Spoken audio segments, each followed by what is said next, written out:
Hello नमस्कार दर्शकों, ये रिश्ता क्या कहलाता है में आप सभी का स्वागत है।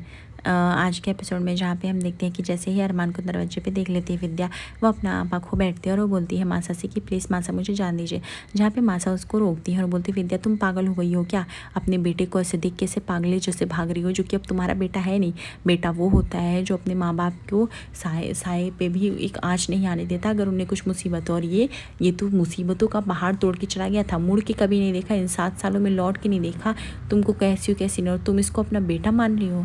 अगर ऐसा बेटा होता है तो ऐसा बेटा नहीं चाहिए, है कि नहीं। बेहतर होगा विद्या कि तुम इससे दूर ही रहो। बेटा ये नहीं है, इससे हमारा कोई रिश्ता नहीं है। अगर ये बेटा होता तो इसको पता होता है इसकी जिम्मेदारी है। ये कोई अजनबी है जो सिर्फ और सिर्फ तुमसे मिलने आया है और इससे ज़्यादा कुछ भी नहीं है। लड़की की ज़िंदगी ख़राब कर दी इसने। 7 साल तक वो सिर्फ इंतज़ार करती रही, फिर भी इसको फ़र्क नहीं पड़ा। तभी अभीरा बोलती दादी साहब प्लीज़ अरमान को मिलने दीजिए मम्मी से। शायद हमारा रिश्ता नहीं हो सकता है, पर एक माँ और बेटे का रिश्ता होता है और उसमें कोई स्वार्थ नहीं होता। हम उस माँ और बेटे के रिश्तों का खात्मा नहीं कर सकते। मैं इतनी बुरी नहीं बन सकती हूँ, आप मिलने दीजिए। तब यहाँ पर अरमान को याद आता है कि 7 साल पहले उसने एक माँ को बच्चे से अलग किया था, जो कि गलत था। दूसरी तरफ यहाँ पर दादी से देख भी रही होती हैं कि जिस तरह से विद्या का तड़प बढ़ रहा होता है अरमान को देखिए, क्योंकि अरमान से बहुत ही बेहद इंतहा मोहब्बत करती है, इसलिए वह अरमान को इस तरह से नहीं देख सकती। अभीरा के भी आंखों में काफ़ी आंसू रहते, लेकिन वह किसी तरह भी आई कांटेक्ट नहीं करना चाहती है। तब यहाँ पे विद्या बोलती है अपनी ममता की पुकार से कि आ बेटा गले लग जा। अरमान इन 7 सालों में तू गले नहीं लगा है। ये माँ ने दुनिया देखना छोड़ दिया है, अब तो आजा अपनी माँ के गले तो लग जा। उसके बाद अरमान जो होता है वो दौड़ के आता है और अपनी माँ के पैरों में से गिर जाता है और उन्हें पकड़ कर रोने लगता है। जहाँ पे विद्या भी बहुत सारे आंसू बहाती रोने लगती, क्योंकि इतने सालों के मिलन के बाद वो दोनों जो होते एकदम तड़प तड़प के रो रहे होते। तभी यहाँ पे विद्या बोलती है अरमान अब आज के बाद छोड़ के मत जाना, नहीं तो मैं मर जाऊँगी। तुझे नहीं पता, तुझ में मेरी जान बसती। इन 7 सालों में मैं कैसे जीऊँ, हर एक दिन कैसा लगा है ना मुझे पता है, लेकिन आज मुझे बहुत खुशी हो रही। दूसरी तरफ हम देखते हैं कि अभीरा जो होती है वो रोने लगती है सब देख के, और दादी सा समझ जाती है कि अभीरा अपने इमोशंस को कंट्रोल नहीं रख पा रही। विद्या जो होती है वो अरमान को बोलती है बेटा प्लीज़ तुम यहीं रह, मैं चाहती तू बुढ़ापे तक मेरी सेवा करो, यहीं पे रह, मैं तुझे देखती रहूँ। तू इतना दूर क्यों चला गया जहाँ पे मुझे खबर ही नहीं थी। तू पक्का बता अब तू नहीं जाएगा ना। तभी अरमान बोलता है माँ पहले बताओ आप सर्जरी कराओगी ना। विद्या बोलती हाँ हाँ मैं सर्जरी कराऊंगी। दूसरी तरफ हम देखते हैं कि मासा जो होती है सब चाह के भी कुछ नहीं बोल पाती। अरमान जो होता है वो बारी बारी करके सबसे आशीर्वाद लेता है। उसके बाद सारे परिवार वाले जो होते हैं उसके सर पे हाथ रख देते हैं और आशीर्वाद दे देते हैं, लेकिन दादी सा जो होती है आशीर्वाद नहीं देती, क्योंकि वो उससे ऑलरेडी बहुत खफा है। दूसरी तरफ अभीरा जो होती है वो अपने आंसुओं को कंट्रोल नहीं कर पाती और अपने रूम में चली जाती है और वह फटाफट मेकअप करने लगती है, अपने बालों को संवारने लगती है और सवाल करती है कि इफ़ अगर कोई और आया होता, दूध वाला, कपड़े वाला या फिर कोई साड़ियों का कलेक्शन लेने, तब तो मुझे इतना फ़र्क नहीं पड़ता, तो अरमान आया तो मुझे इतना फ़र्क क्यों पड़ रहा है, मेरी आंखों में इतना आंसू क्यों है। आखिर ये भी तो एक अजनबी ही है। 7 साल पहले ये एक अजनबी था, तभी तो मुझे छोड़ के चला गया। फिर आज मैं क्यों चाहती हूँ कि वो आए और मेरी हेल्प करे, जो कि पॉसिबल नहीं है। क्यों अभीरा तो ये सब चाहती है, तो पागल हो गई है। जो हो नहीं सकता उस चीज़ के होप में क्यों रहना है। आखिर वो हमें जो भी है वो क्लैरिटी आनी चाहिए, मुझे अपने आप को कंट्रोल करना पड़ेगा। दूसरी तरफ हम देखते हैं कि कृष्ण बोलता है आप लोग कहाँ गए थे बाहर। तभी यहाँ पे मनोज बताता है वो हम लोग गए थे विद्या भाभी साथ से मिलने। तभी यहाँ पे गलती गलती में मनीषा के मुँह से निकल जाता है कि वो अरमान भी आया हो। तभी यहाँ पे कृष्ण बोलता है क्या अरमान। तभी यहाँ पे काजल भी एकदम डर जाती है कि यार मनीषा ये क्या बोल दी है। तभी मनीषा जो होती है वो बातों को कवर अप करके बोलती है कि अरे नहीं नहीं, मैं बोल रही थी कि वो भाभी सा की ज़िद है ना कि अरमान आएगा तभी कराएंगे। हालांकि हमने समझाया भाभी शाह को कि ऐसा नहीं हो सकता, उनको तो सर्जरी करानी पड़ेगी, पर वो हमारी एक नहीं सुन रही। अभी जब नहीं सुन रही तो हम क्या ही कर सकते, इसलिए उसके बाद हम यहाँ पे रवाना हो गए। तभी कृष्ण बोलता है चलो दैट्स अ फाइन, अभी अगर आप लोग मिल गए हो तो ठीक है, अगर पैसों की ज़रूरत पड़े तो बता देना, ठीक है मैं दे दूँगा, अभी फ़िलहाल के लिए मैं चलता हूँ, चलो बाबा। उसके बाद वो संजय को लेके चला जाता है अपनी क्लाइंट मीटिंग के लिए। दूसरी तरफ हम देखते हैं जहाँ पे काजल और मनोज जो थे मनीषा को डांट लगाते हैं कि ये जो तुम, जहाँ पे मनोज बोलता है मनीषा तू पागल हो गई, तू कभी भी कुछ भी बोलती है। मनीषा बोलती सॉरी मैं क्या ही करूँ, मेरी ज़ुबान से फिसल गया, बट मैंने किसी तरह कंट्रोल कर लिया। तभी काजल बोलती लेकिन मनीषा तुमने इतना बड़ा झूठ क्यों बोला, तुम सच भी तो बोल सकती थी ना जो था क्रिश को। तभी मनीषा बोलती नहीं दीदी मुझे डर लग रहा था, इतनी मेहनत से क्रिश अब हमें रिस्पेक्ट थोड़ा देना सीख गया है उस ताने की वजह से।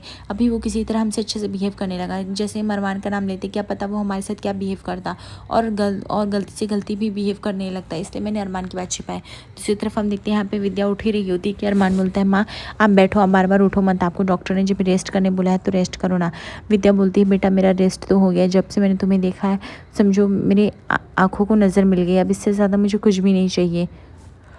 तभी अरमान बोलता है अच्छा मैं 1 मिनट रुको मैं आता हूँ। दूसरे अरमान को कॉल आने लगता है। अरमान को लगता है कि हम तो एक बार मायरा की खबर ले लें। उसके बाद वो पूछता है कि मायरा कैसी है। एक्चुअली मैं जल्दी जल्दी में उठ के आ गया था और मैंने देखा भी नहीं आई थी, मुझे मायरा को बुला लेना चाहिए क्या।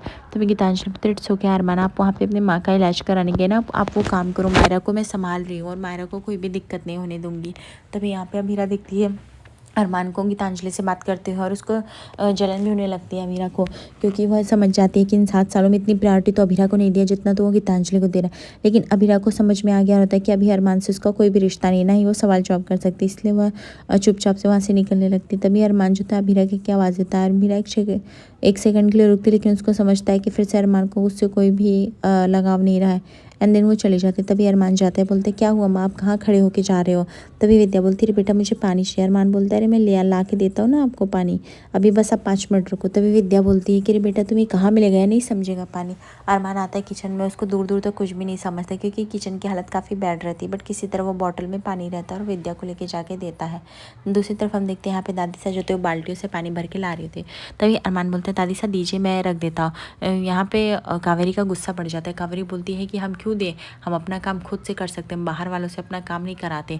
तुम्हें सिर्फ यहाँ पे विद्या के ट्रीटमेंट के लिए बुलाया गया था क्योंकि वो मान नहीं रही थी, अभी वो मान चुकी है, क्या है सब कुछ हो चुका है, तुम अभी यहाँ से चले जाओ, हमें तुम्हारी ज़रूरत नहीं। तभी विद्या बोलती मासा ये सब आप क्या बोल रही हैं, ये सब ठीक नहीं। तभी यहाँ पे कावेरी बोलती क्यों मैंने क्या गलत बोल दिया है, जो बोला है सही बोला है ना।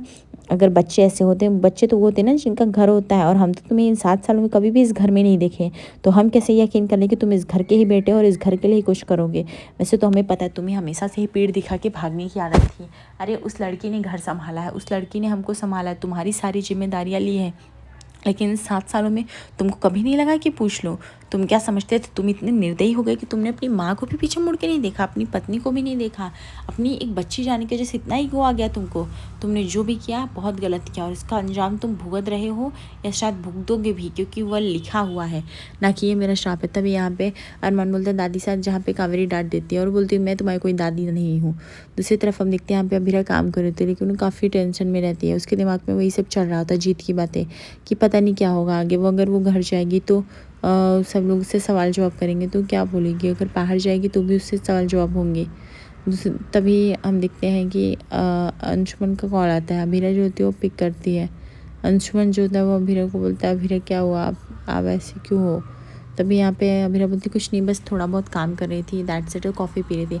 अंशुमन बोलता है कि अभीरा मुझसे झूठ मत बोलिए, मुझे सब कुछ पता है, वो कॉफ़ी का मग जो है वो मैं कल ही रखा था उसी डेस्क पे जहाँ से आप उठा रही, मुझे अच्छे से पता है वो आपके मुँह छिपाने के लिए तो काम आएगा बट कॉफ़ी पीने के लिए नहीं। आप एक काम करिए, आप फ़ोन रखिए अगर आपको बात नहीं करनी, बट हाँ प्लीज़ गर्मा गर्म कॉफ़ी पी लीजिएगा ताकि आपको थोड़ा सा रिलैक्स फील हो और आप वो सोच सके कि आपको क्या करना है क्या नहीं करना है, ठीक है। और हाँ मुझे यहाँ से सब दिखाई देता है, सो प्लीज़ अपने दिमाग में एक बात याद रखिएगा, कभी भी कुछ भी उलझन हो तो बेझिझक आप मुझसे कह सकती हैं। तो जैसे अंशुमन कॉल डिस्कनेक्ट करता है वो सोचने लगता है कि आखिर क्या बात थी जो अभी हम मुझसे ऐसे नहीं कह सकते थे। दूसरी तरफ हम देखते हैं कि अंशुमन और अरमान जो होता है विद्या से बात करता है, बोलता है माँ पहले मुझे बताओ आप तीनों यहाँ पे आए तो आए कैसे, और ऐसा क्या हो गया जिसकी वजह से आप लोग यहाँ पे रहने लगे। तभी विद्या बोलती तुम्हारे छोड़ जाने के बाद दादी साहब ने आपको रूम में बंद कर ली थी, अभीरा भी गुमसुम सी रहने लगी थी, घर में कुछ भी पहले जैसा नहीं था, और मासा की हालत तो ऐसी हो गई थी कि वो मुँह से कुछ भी नहीं बोल पा रही थी। हालाँकि ये सब उसी टाइम संजय भाई साहब को बहुत ही अच्छी अपॉर्चुनिटी थी कि वो सारा काम संभालती थी, क्योंकि अभीरा अपने दर से नहीं उभर पा रही थी, और वह इसी तरह एक एक फाइल लेके जाते रहे और मासा को बहकाते रहे कि कभी इंश्योरेंस का, कभी स्टाफ पेपर है, कभी लोगों का पीएफ देना, ऐसे कह कह के वो सब जगह साइन लेते रहे। जहाँ पे 1-2 बार कृष्ण ने भी मना किया था कि पापा ये सब क्यों करो, हम पकड़े जाएंगे तो बहुत बड़ा भुगतान होगा, लेकिन संजय बोला ये सब हक है, कोई भुगतान नहीं है, इसमें ज़्यादा से ज़्यादा जो भी नुकसान होगा वो मैं तुम्हें संभाल लूँगा, क्योंकि मुझे मेरे बाप ने संभाला था, इसलिए मेरी जिम्मेदारी है कि मैं तुम्हें संभालूँगा, ठीक है। दूसरी तरफ हम देखते हैं कि यहाँ पे और बताता है कि संजय किस तरह धीरे धीरे करके प्रॉपर्टी हड़प लिया और जहाँ पे दादी साहब के पास कुछ भी नहीं बचा। तभी यहाँ पे अभीरा जो होती है वो दादी साहब को यकीन दिलाती है कि दादी साहब ये सच में ऐसा हुआ है। दूसरी तरफ हम देखते हैं कि विद्या जो होती है वह बहुत ही उदास रहती है, उसको समझ में नहीं आता करे तो करे क्या।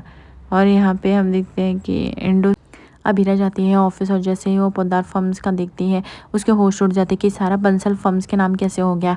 एंड देन फिर उसके बाद वो घर जाती है और वह बताती है दादी साहब को ये सच कि, लेकिन बहुत देर हो चुकी रहती है क्योंकि उस हिसाब से संजय हथिया चुका रहता है। अभीरा बताती है कि किस तरह से इन्होंने पोद्दार मेंशन और घर को इन्होंने बंसल बना दिया और हम लोग कुछ नहीं कर पाए, देखते देखते रह गए। इन्होंने सारे ऐप्स को यूज़ करके ऐसे किया और आपसे सब कुछ साइन ले लिया, आप कुछ भी नहीं बचा रह गया। इन्होंने सब कुछ बंसल के नाम कर दिया। सुनकर मासा को बहुत ही झटका लगता है। काजल जो होती है वह संजय को बोलती है, आप इतना कैसे गिर सकती है, मासा के मेहनत का घर और उनका प्रॉपर्टी पे आपके कैसे कर सकता है। तभी संजय बोलता है, तुम्हें गलत लगे सही लगे, मुझे जो करना था मैंने कर लिया। आखिर मैं इतने सालों से मेहनत कर रहा हूँ, मिला क्या मुझे, सिर्फ यही कि यही करते रहो, इसलिए मैंने सोचा ये अच्छा मौका है। वैसे अगर मासा चाहे तो इस घर में रुक सकती है, हमें कोई आपत्ति नहीं है। दूसरी तरफ हम देखते हैं यहाँ पे अभीरा बोलती नहीं, कावेरी पोद्दार ने ना कभी किसी से खाना मांगा है ना आगे मांगेगी, इसलिए वो किसी से कुछ भी नहीं लगी, ठीक है। और ऐसे कह के जो होती है वो चली जाती है। बट हम देखते हैं कि अभीरा को काफ़ी टेंशन हुआ रहता है और वह किसी तरह फैमिली को मैनेज करती है। आज रात के एपिसोड में हम देख ही रहे हैं कि कितने ज़्यादा सब कुछ करने के बाद अभीरा जो होती है वह अपनी बड़ी सासू और छोटी सासू को लेके बाहर जाती है, कोशिश करती है। और उसका जैसे अरमान को सच पता चलता है, अरमान को बहुत बड़ा झटका लगता है और उसको लगता है कि सच में बहुत देरी कर दी है।